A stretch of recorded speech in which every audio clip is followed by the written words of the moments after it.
والدین اولاد کے لیے اللہ تعالیٰ کی طرف سے ایک بہت بڑی نعمت ہے، اور اس نعمت کی کوئی بھی قیمت نہیں ہو سکتی۔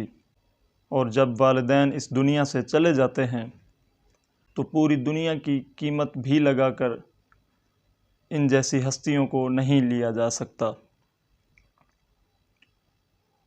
اللہ تبارک و تعالی نے قرآن پاک کے اندر اور رسول اللہ صلی اللہ تعالی علیہ وسلم نے احادیث مبارکہ کے اندر بہت فضیلتیں والدین کے لیے بتائی ہیں۔ حدیث پاک میں ہے کہ والدین کی اطاعت میں اللہ تعالیٰ کی اطاعت ہے، اور والدین کی نافرمانی میں اللہ تعالیٰ کی نافرمانی ہے۔ اور ایک اور حدیث پاک میں ہے کہ والدین کی رضا میں ہی اللہ تعالیٰ کی رضا ہے، اور والدین کی ناراضگی میں اللہ تعالیٰ کی ناراضگی ہے۔ اور ویسے بھی دنیا میں اولاد کے لیے سب سے زیادہ شفیق اور محبت کرنے والی ہستیاں ماں اور باپ کے علاوہ کوئی نہیں ہو سکتا۔ کوئی اگرچہ کتنا بھی بڑا دعویٰ کرے کہ میں تمہیں زیادہ پیار کرتا ہوں، میں تمہارے باپ سے تمہیں زیادہ چاہتا ہوں، تو وہ بندہ بالکل جھوٹا ہے، ایسا کبھی نہیں ہو سکتا۔ لیکن آج ہمارے معاشرے میں ایک عجیب ہوا چلی ہے، ہم لوگوں نے سب کچھ ماں کو سمجھ رکھا ہے کہ اسی کی ہی عزت ہے اور اسی کی ہی توقیر ہے اور اسی کی ہی وقت ہونی چاہیے، حالانکہ یہ ہماری سراسر غلط فہمی ہے۔ جس طرح رب تعالیٰ نے ماں کو ایک رتبہ دیا ہے، اسی طرح اللہ تبارک و تعالیٰ نے باپ کو بھی مراتب دیے ہیں۔ اگر ماں نے انسان کو اپنے پیٹ کے اندر 9 مہینے رکھا ہے، پھر اس کے بعد اس کی پیدائش ہوئی ہے، اس میں کھلانے پلانے کا انتظام ہے، تو وہ سارا باپ کے سر پر ہوتا ہے۔ اگر ماں نے گھر میں بچے کی تربیت کی ہے تو باپ اس کو اعلیٰ تعلیم دلوانے کے لیے باہر اسکول، کالج اور یونیورسٹیوں میں بھیجنے کی کوشش کرتا ہے۔ لیکن اس سب کے باوجود دنیا میں ان 2 ہستیوں میں سے سب سے زیادہ نظر انداز کر دی جانے والی ہستی وہ باپ ہے۔ آج اولاد میں باپ کے لیے وہ حیثیت نہیں ہے جو کہ ہونی چاہیے۔ نوجوان آج ماں کو زیادہ ترجیح دیتے ہیں، ہاتھ پاؤں ماں کے تو چومے جاتے ہیں، لیکن باپ کو ایک گھر کے فرد کے برابر عزت دی جاتی ہے۔ وہ باپ کہ جس نے اولاد کی خاطر کلہاڑی اٹھا کر لکڑیاں کاٹیں، جس نے اپنی اولاد کی خاطر ریڑھی لگا کر ان کا پیٹ پالا، جس باپ نے مزدوری کر کے اپنی اولاد کو پڑھایا لکھایا، آج اس باپ کی ہمارے معاشرے میں یہ حیثیت ہے کہ بیٹا گھر آتا ہے تو ماں کو زیادہ وقت دیتا ہے، باپ کو پوچھتا تک نہیں ہے کہ کس حالت میں ہے، کیونکہ سمجھا یہ جاتا ہے کہ کامیاب وہ شخص ہے جس پہ اس کی ماں راضی ہے، کیونکہ ماں راضی ہے تو پھر خدا بھی راضی ہے اور جنت بھی مل جائے گی۔ حالانکہ یہ بہت بڑی غلط فہمی ہے کہ جس طرح جنت ماں کے قدموں کے نیچے ہے، اسی طرح باپ بھی جنت کا ایک دروازہ ہے۔ میں کہتا ہوں کہ اگر گھر تو مل جائے لیکن دروازہ بند ہو تو پھر اس گھر کی کیا حیثیت رہے گی۔ اسی طرح اگر ماں تو راضی ہے اور باپ ناراض رہا تو پھر کیا فائدہ۔ آج نوجوان گھر سے جاتا ہے تو بیوی کو کہہ کے جاتا ہے کہ خبردار میری ماں کو کسی قسم کی کوئی تکلیف، کوئی پریشانی نہ ہو۔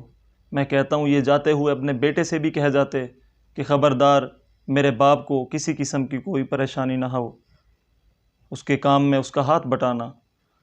حق تو یہ ہے کہ جب بیٹا جوان ہو جائے تو پھر باپ کو سکون دینا چاہیے، لیکن آج اولاد جوان ہو جانے کے بعد بھی باپ بیچارہ ریڑھی لگا رہا ہے، باپ بیچارہ مزدوری کر رہا ہے، اور بیٹا ہے کہ ایک کامیاب ہستی بن کر، ایک کامیاب مرد بن کر، ایک مکمل تاجر بن کر اپنی زندگی کو بسر کر رہا ہے، لیکن باپ کے بارے میں کوئی ایسا خیال نہیں ہے کہ اس کو آسائشیں دی جائیں، اس کو چھاؤں میں رکھا جائے۔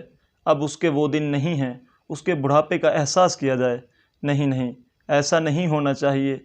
جیسے باپ نے بچپن میں تمہیں سنبھالا، تمہاری اعلیٰ تعلیم کے لیے دن رات ایک کر کے تمہیں کامیاب کیا، اب چاہیے یہ کہ وہی باپ اس کو سکون دیا جائے، اس کو آرام دیا جائے۔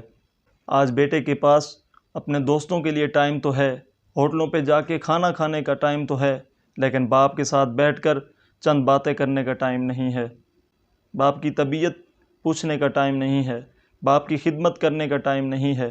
ارے یہی باپ تھا جس نے تمہارا مستقبل سنوارا، یہی باپ تھا جو یہ چاہتا تھا کہ میرے بیٹے کو کسی چیز کی کوئی پریشانی نہ ہو، کسی چیز کی کوئی کمی نہ ہو۔ اس نے رات دن ایک کر کے تمہیں ایک کامیاب فرد بنایا، تمہیں ایک کامیاب انسان بنایا، لیکن تم ہو کہ دوستوں کے ساتھ جا رہے ہو، تم ہو کہ ہوٹلوں پہ جا رہے ہو، تم ہو کہ لغویات کی محفلوں میں تو بیٹھ سکتے ہو لیکن باپ کے ساتھ نہیں بیٹھ سکتے۔ ایسا کیوں ہو رہا ہے؟ اس کی وجہ ایک یہ بھی ہے کہ ہم مولویوں اور نعت خوانوں نے محفلوں میں ماں کے قصیدے تو پڑھے، ماں کے لیے حدیثیں تو بیان کر دیں، ماں کی شان میں واقعات تو پیش کر دیے، لیکن بیچارے باپ کے لیے کوئی بھی ایک لفظ نہ بولا گیا، کوئی بھی ایک حدیث نہ پڑھی گئی۔ حضور پاک صلی اللہ علیہ وسلم فرماتے ہیں کوئی شخص بھی اپنے باپ کا حق ادا نہیں کر سکتا، اگرچہ اس کا باپ ایک غلام ہو اور وہ اسے آزاد کیوں نہ کرا دے۔ اور قیامت کی نشانیوں میں سے ایک یہ بھی نشانی ہے، نبی کریم فرماتے ہیں کہ بیٹا اپنے باپ سے زیادہ اپنے دوستوں کو ترجیح دے گا۔ آج وہی زمانہ آ گیا ہے، باپ بیچارہ تنہائی میں بیٹھ کے اپنا وقت پاس کرتا ہے، کسی دکان کے دھڑے پہ جا کے بیٹھ جاتا ہے، ہوٹلوں پہ بیٹھ کے اپنا ٹائم پاس کر رہا ہے، اور بیٹا ہے کہ دوستوں سے اس کو فرصت نہیں ملتی۔ وہ جس نے تمہاری خاطر اپنے دوستوں کو چھوڑا، وہ جس نے تمہاری خاطر اپنے عزیز و اقارب کو چھوڑ دیا، تمہاری بہتری کی خاطر، تمہاری تربیت کی خاطر، تمہاری پرورش کی خاطر، اور تم نے اس کو یہ صلہ دیا کہ جب تم بڑے ہوئے تو سب بھول گئے۔ یہ نہ سوچا کہ کس طریقے سے، کس ذریعے سے، کیسی کیسی تکلیفیں برداشت کر کے اس نے میرے منہ میں نوالا دیا۔ اور آج باپ ہے کہ بیچارہ روتا ہے، بیٹا پرسان حال نہیں بنتا۔ باپ ہے کہ تنہائی میں پڑا ہے، بیٹا ہے کہ یاروں میں محفلوں میں بیٹھا ہے۔ ایسا نہیں ہونا چاہیے۔ باپ کے بھی دکھ درد بانٹو، باپ کو بھی پتہ چلے کہ میری اولاد ہے، میری توجہ کرنے والی ہے، میرے دکھ درد سننے والی ہے، میرا سہارا بننے والی ہے۔ بڑھاپے میں باپ کو اور کیا چاہیے؟ باپ صرف یہی چاہتا ہے کہ اولاد میری عزت کرے، اولاد میرا حال پوچھے، وہ مجھ سے نصیحتیں سنیں، وہ مجھ سے کامیابی کے ذریعے سنیں کہ کس طریقے سے کامیاب انسان بنا جاتا ہے، کس طریقے سے انسان کو ترقی کی منزل پہ چلنا چاہیے۔ ایک باپ اپنے بیٹے کا کبھی برا نہیں چاہتا، وہ جب بھی چاہتا ہے بھلا چاہتا ہے، وہ جب بھی چاہتا ہے بیٹے کے لیے آسانیاں چاہتا ہے، وہ جب بھی چاہتا ہے ترقی چاہتا ہے۔ لیکن بیٹا ہے کہ باپ سے دوری چاہتا ہے، اپنے دوستوں کو چاہتا ہے، دوستوں کی محفلوں کو چاہتا ہے۔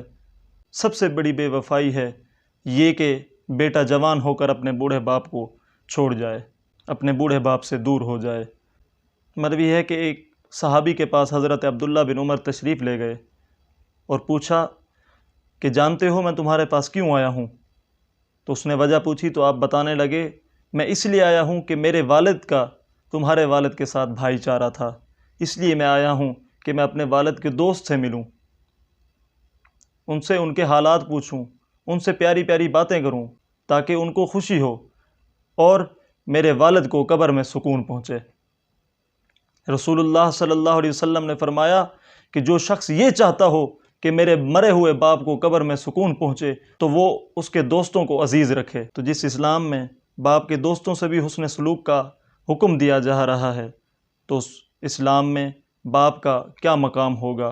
خدا را باپ کو ٹائم دو، اس باپ کو کہ جس نے اپنی ساری جوانی تمہارے لیے گزار دی، اپنا سارا وقت تمہاری تربیت و پرورش میں گزارا، اپنی ساری طاقت مزدوری کر کر کے تمہیں کھلانے میں لگا دی۔